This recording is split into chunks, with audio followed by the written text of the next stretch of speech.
నమస్తే అందరికీ. మీరు చూస్తున్నది రచలేపుదమ్మావా. తెలంగాణ జానపదానికి గ్లామర్ జోడించిన గొంతు, బోనాల పాటంటే చాలామందికి ముందుగా గుర్తుకొచ్చే పేరు సింగర్ లో వినిపిస్తోంది. అసలు ఈ వివాదాల్లో నిజమెంత, ప్రచారమెంత, కేసులు ఎక్కడివరకు వెళ్లాయి? ఇవాళ మనం సెన్సేషన్ కాదు, ఫ్యాక్ట్స్ మాత్రమే మాట్లాడుకుందాం. మొదటిగా ఇప్పుడు హాట్ టాపిక్గా మారిన అంశం మంగ్లీపై నమోదైన సుమారు 10 కోట్ల రూపాయల మోసం ఆరోపణలు.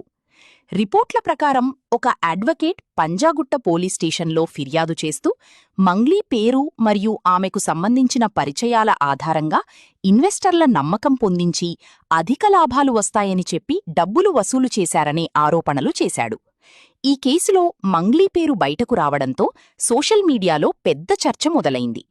కానీ చాలా ముఖ్యం ఏమిటంటే ఇవి ఆరోపణలు మాత్రమే, కోర్టు ఇంకా తుది నిర్ణయం ఇవ్వలేదు.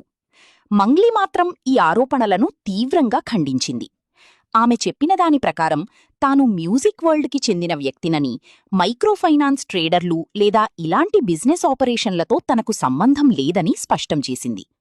కొందరు తన పేరు, తన పాపులారిటీని వాడుకుని ఇతరులను నమ్మించి ఉండొచ్చని, కానీ తాను లేదా తన కుటుంబం ఎలాంటి ఫైనాన్షియల్ స్కీమ్లో భాగం కాదని చెప్పింది. తనపై వచ్చిన ఆరోపణలు పరువు నష్టం కలిగించే ప్రయత్నమని కూడా ఆమె వాదించింది. ఇక్కడితో విషయం ఆగలేదు. ఈ కేసు బయటకు వచ్చిన వెంటనే మంగ్లీ మరో మలుపు తిప్పింది. ఆమె పంజాగుట్ట పోలీసులకు ఇచ్చిన ఫిర్యాదులో అడ్వకేట్ సింగపోగు సుబ్బు తనను కలిసి 10 లక్షలు ఇవ్వాలని డిమాండ్ చేశాడని, డబ్బు ఇవ్వకపోతే సోషల్ మీడియా, యూట్యూబ్, మీడియా వేదికల్లో తన పేరును దెబ్బతీస్తానని బెదిరించాడని ఆరోపించింది. అంటే ఇప్పుడు కథ సింపుల్ చీటింగ్ ఆరోపణలకే పరిమితం కాలేదు, ఇది లీగల్ స్టాండాఫ్గా మారింది.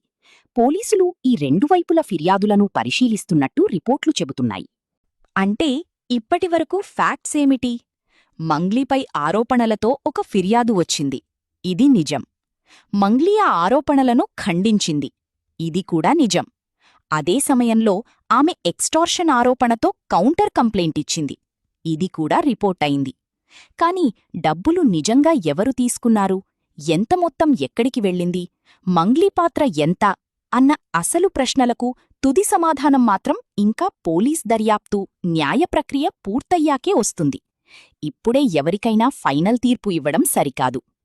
ఇవే సింగర్ మంగ్లీ చుట్టూ ప్రస్తుతం ధృవీకరించగలిగిన అసలు నిజాలు. మీ అభిప్రాయం ఏంటి? ఇది నిజంగానే పెద్ద మోసం కేసా, లేక ఎవరో పేరు ఉపయోగించి జరిగిన స్కామా? కామెంట్లో చెప్పండి. ఇలాంటి ఫ్యాక్ట్ బేస్డ్ డీప్ రీసెర్చ్ వీడియోల కోసం రచ్చలేపుదాం మావాని ఫాలో అవ్వండి.